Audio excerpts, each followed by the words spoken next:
नमस्कार आप सारे लोगों को। अगर मैं मुंबई में हूँ तो मुंबई का दोस्त दिखना चाहिए कि नहीं दिखना चाहिए? अच्छा मैं तो भूल गया कि हम मोदी के वाले हमें हर चीज का डेमो देने की आदत है ना? हर चीज का डेमो लगता है नहीं लगता? ऐसा में ताली बजाने का डेमो करते हैं। अपना हाथ ऐसा करेंगे सारे लोग अपना हाथ ऐसा करेंगे। एक हाथ बिल्कुल, एक उंगली से सारे लोग अब 2 उंगली से, अब 3 उंगली से, अब 4 उंगली से, और अब 5 उंगली से।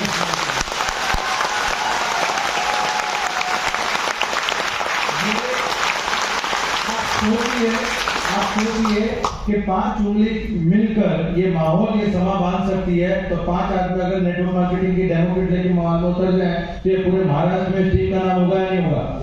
होगा या नहीं होगा? दोस्तों मुझे इतना समझ में आता है कि फूल तो खिलते हैं इस चमन में, शर्त यह है कि बीज को दफन होना होगा। राइट? अगर बीज दफन होने के लिए तैयार है तो इस चमन में फूल खिलने के लिए तैयार है आप लोग? तैयार है? दोस्तों गुड मॉर्निंग आप सभी लोगों को। नाम विजय अग्रवाल है, बेसिकली बड़ौदा में रहता हूँ और पिछले 6.5 साल यानी 9 जनवरी 2016 से इस बिजनेस को दिल दिमाग पूरी आत्मा पूरे जोश और पूरे जुनून के साथ करने के लिए उतरा हूँ। इस बिजनेस में आने से पहले ऐसा कोई काम नहीं था जो मैंने नहीं किया। पानी के पाउच बेचना, घर न्यूज़पेपर डालना, मेरे पापा सब्जी की लारी लगाते थे बराबर, और कभी ये नहीं सोचा कि इस बिजनेस में से पैसा कमाएंगे या हमारी जिंदगी में कुछ अच्छा होगा और कभी हम लोग लाइफ में आगे बढ़ेंगे, कभी गाड़ियां लेंगे, कभी घर के अंदर कुछ अच्छा होगा। कभी नहीं सोचा इस बारे में। एक गरीब आदमी 2 चीजों के बारे में सोच सकता है, एक शाम को घर पे खाने बनाने के लिए कितना पैसा चाहिए और दूसरा बच्चों का खर्चा कैसे निकालेंगे। इससे ज्यादा एक गरीब आदमी कभी कुछ सोचता नहीं है। हाँ है ना? मेरी बात को। और उस समय एक ऐसी शख्सियत मेरी जिंदगी में आई, एक ऐसा वजूद, एक ऐसा व्यक्तित्व मेरी जिंदगी में आया जिसने एक पानी के पाउच बेचने वाले लड़के को आपके सामने सूट बूट में खड़ा कर दिया। Great upline, great mentor.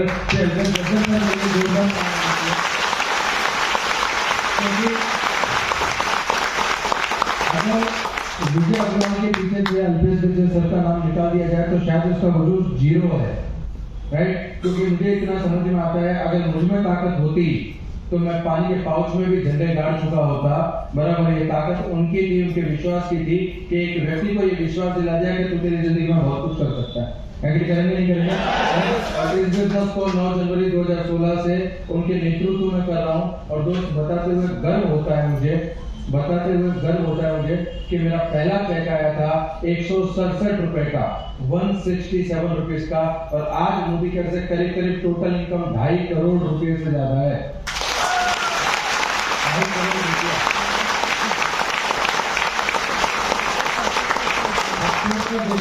आप सोच कर देखिए कि अगर कोई व्यक्ति इतना कर सकता है तो क्या आप नहीं कर सकते?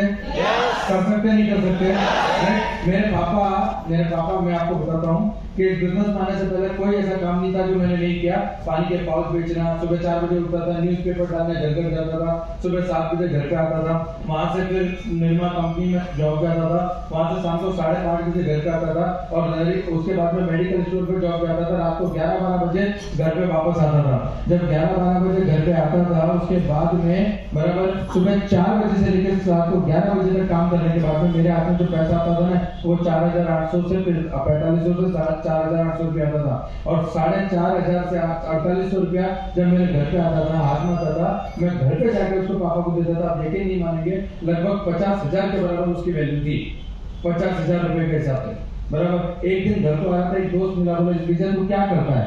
आप मुझे बताइए, अगर कोई आपसे मिले और पूछे कि भूख लग रही है और खाना खाओगे तो आप क्या जवाब दोगे? मैं आपसे पूछ लिया भूख लग रही है, खाना खाना है आपको, तो आप क्या जवाब दोगे? हाँ खाना है। मेरा एक दोस्त मुझे मिला, बोले विजय क्या करता है? मैं क्या ऐसा करता हूँ, तो बोले पैसा कमाना है।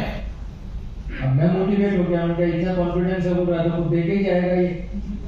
बराबर है। तो बोला मेरे को पैसा कमाना है, मैंने कहा हाँ कमाना है। तो बोला चल मेरे साथ। उसने अपनी बाइक पे बिठाया और आपके जैसे एक सेमिनार में लाके मेरे को बिठा दिया। अच्छा, नेटवर्क मार्केटिंग के अंदर, डायरेक्ट सेलिंग के अंदर एक सबसे बड़ी विधि ये होती है, स्टेज पे आने वाला हर आदमी लाखों करोड़ों की बात करता है, कोई मर्सिडीज से नीचे बात करने को तैयार नहीं है। आप मर्सिडीज आएगी, आपका हेलीपैड होगा, आपकी फ्लाइट होगी, और मैं पीछे खड़ा खड़ा सोच रहा था अगर मेरी साइकिल पंचर हो जाए तो 5 रुपए पंचर जुड़वाने के लिए ये आदमी मुझे मर्सिडीज दिलाएगा, ये करेक्ट। और मैं पीछे बैठा बैठा हंस रहा था, यकीन मानेंगे पीछे बैठा बैठा मैं हंस रहा था कि कब ये खत्म और कब मैं निकलूं, क्योंकि मेरे पापा ने बचपन से सिखाया बेटा जिस गांव जाना नहीं उसका रास्ता पूछने का नहीं, राइट। और जैसे ही सेमिनार खत्म हुआ मैं बाहर निकला, मेरे दोस्त ने मुझे निकल के पहला सवाल पूछा कैसा लगा।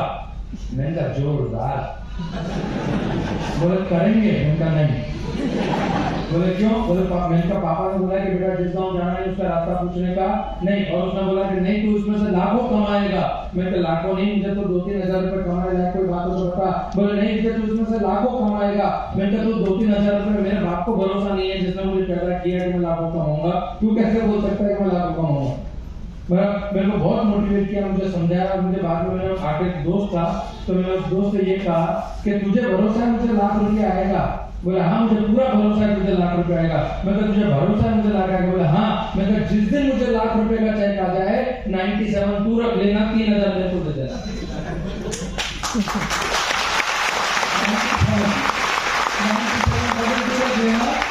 मेरे को दे देना। मेरी हालत उस भिखारी के जैसे, भिखारी को 1 करोड़ की लॉटरी लगी, सारे भिखारी इकट्ठे हो गए। बोले अब तू क्या करेगा 1 करोड़ रुपए का? बोले मैं इससे एक बड़ा मंदिर बनवाऊंगा। तो सारे भिखारी बोले हम तो तुझे भिखारी समझते थे, तो धर्मात्मा निकला। बोले कोई धर्मात्मा नहीं हूँ, इससे बड़ा मंदिर बनवाऊंगा, इसके आगे मैं अकेला भीख मांगूंगा, किसी को नहीं आने। मेरी हालत बिल्कुल ऐसी थी। इसीलिए मैं समझ सकता हूँ कि आज आप लोग जहाँ पे बैठे हो वो हमारा बीता हुआ कल है, और आज हम जहाँ पे खड़े हैं ये आपका आने वाला कल है।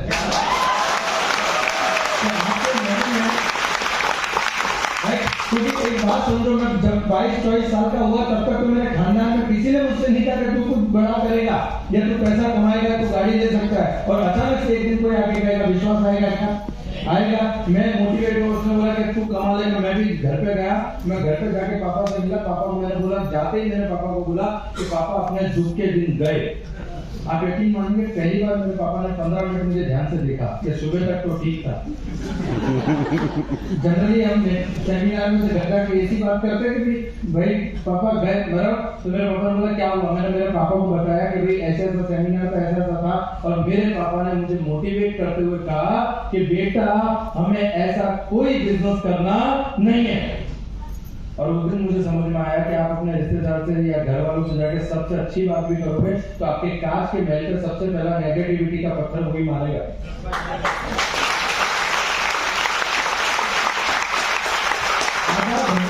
आधा घंटा पापा से आर्ग्यूमेंट चली, आधा घंटा पापा से आर्ग्यूमेंट चली, और आधे घंटे के बाद में निष्कर्ष ये आया, आधे घंटे के बाद में निष्कर्ष ये आया कि मेरे पापा ने ऐसे 2 उंगली करके मुझसे पूछा कि अगर मोदी केयर करना है तो बाप को भूल जाना, और बाप चाहिए तो मोदी केयर को भूल जाना। और मेरे पापा का एक पैटर्न डायलॉग था, राइट है, ऐसा कहूंगा मैं कि बेटा ऐसा कोई बिजनेस करेंगे तो हमारी इज्जत चली जाएगी। मैंने कहा पापा जो चीज है नहीं उसको चली कैसे जाएगी? एक गरीब आदमी को सबसे ज्यादा वहम इस बात का होता है कि मेरी बाजार में बहुत इज्जत है, और किसी दोस्त को फोन किया हो कि भैया 5000 देना, बोले कल फोन किया होता तो आज ही किसी को दिए, आता ही नहीं आता। बराबर। तो बिल्कुल ऐसी हालत थी। तो पापा जो चीज है नहीं वो जा कैसे सकती है? और गरीब आदमी को सबसे ज्यादा इस बात का वहम होता है कि लोगों में उसकी बहुत इज्जत है। हमारे गुजराती में कहावत है, नो मनी कैश तो दूर जहीं बेस्ट। बराबर, राइट। अगर आपकी जेब में पैसा है तो लोग पूछते हैं कैसा है, एग्री करेंगे नहीं करेंगे? और मेरे पापा को बहुत समझाया, और आखिरकार मैं इस नतीजे पर पहुंचा कि हाथी को रिक्शे में बिठाना और बाप को समझाना इस दुनिया में पॉसिबल नहीं है। बराबर है। आप हाथी को रिक्शे में बिठा सकते हो, आप हाथी को रिक्शे में नहीं बिठा सकते, बराबर, और बाप को आप समझा नहीं सकते। क्योंकि पापा के हर लॉजिकल आर्गुमेंट के बाद में मेरे पापा का एक ही डायलॉग था कि तू मेरा बाप है, मैं तेरा बाप है। बराबर है। और इतना सब कुछ बोलने के बाद भी वो नहीं माने। आखिरकार मैंने निर्णय लिया।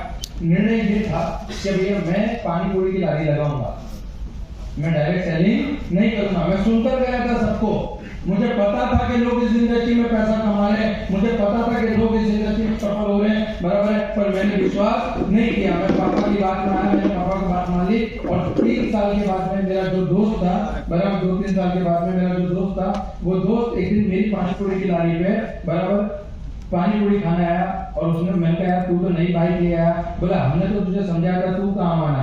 और यकीन माने उसने मुझे चेक दिखाया 9,000-10,000 रुपए का और मुझे, मेरे को बोला कि देख मेरे को आता है। तब मुझे पहली बार ये पता चला कि इस बिजनेस में पैसा आता है। और उसके बाद में बोलते हैं मरता क्या ना करता, एट द एज ऑफ 22-23 22-23 साल की उम्र में घर वालों की और सारी परिस्थितियों की बदौलत करीब 15 से 16 लाख रुपए का कर्जा था। और जिस टाइम पे 15-16 लाख का कर्जा था, एक भी रिश्तेदार पूछने नहीं आया कि आपको कोई मदद करे या नहीं करे। और कहावत है बहुत पुरानी कि मरता क्या ना करता। जब आदमी के सामने मौत खड़ी हो ना, तो उसको ये समझ में नहीं आता कि उसको क्या करना चाहिए और क्या नहीं करना चाहिए। और उस दिन मैंने डिसीजन लिया बराबर कि अब मुझे केयर करना है। और कहते हैं कि जब आप किसी चीज को हिम्मत मर्दा तो मर्द खुदा, अगर आप खुद किसी चीज के लिए हिम्मत करते तो वो ईश्वर, वो कायनात भी मदद करती है। हाँ नहीं?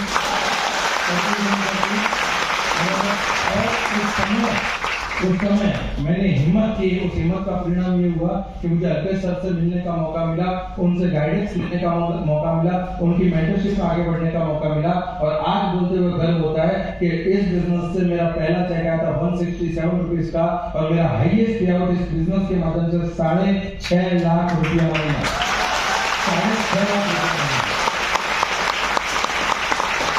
6.5 लाख रुपया। आप सोच कर देखिए, मैं वो लड़का हूं जो 10 बाय 10 के आलीशान बंगले में रहता था। 10 बाय 10 के। हाँ, मुन्ना भाई एमबीबीएस पिक्चर देखिए आपने कि भाई तो गुस्से के साथ खत्म हो गया, पता है आपको?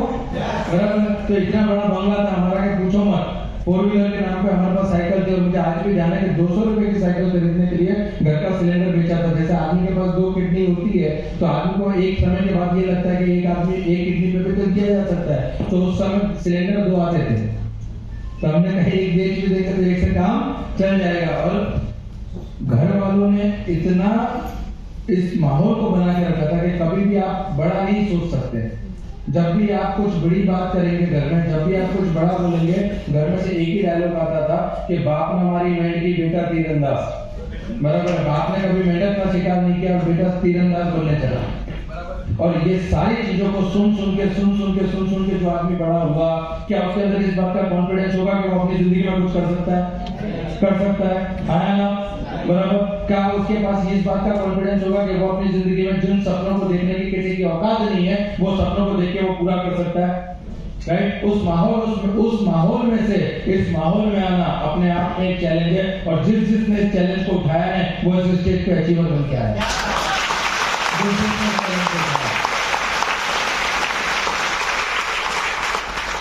मैंने पापा को बोला पापा करना, पापा ने बोला नहीं करना अपने को। मैं कहा ठीक है। मैं सुबह उठा, पापा से झगड़ा हुआ। सुबह में उठा, मम्मी को बोला मम्मी 5 साल दे देना। 5 साल ये मत पूछना कि बेटा तू घर आ रहा है नहीं आ रहा, तूने खाना खाया नहीं खाया, तू सोया नहीं सोया।